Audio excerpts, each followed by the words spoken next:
অষ্টু কি করছিস রে? Puzzle drawing. সেটা আবার কি?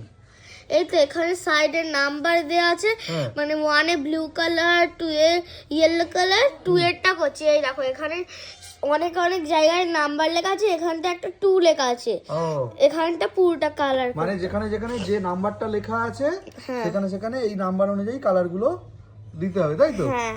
আরে বাবা, এ তো হেভি জিনিস, দারুণ মজা হবে রে। ঠিক আছে, করতে থাক। এই দেখো 2 এ আছে, নাম্বার 2 তে ইয়েলো। মিষ্টি এখন ইয়েলো গুলো 2 এর ঘরে করছে। 3 তে আছে গ্রিন, চলো গ্রিন কালার করি। 8 নাম্বারে কি কালার সেটা তোমরা কমেন্ট করো কিন্তু। কি রে, কত দূর করলি? এই তো 6 হয়ে গিয়ে 7 এর দাগের করছি। 7 এ কি কালার আছে? পার্পল। আরে বাহ, স্কোর। তো আমার পাজল ড্রয়িং কমপ্লিট। কেমন হয়েছে কমেন্টে জানাবে।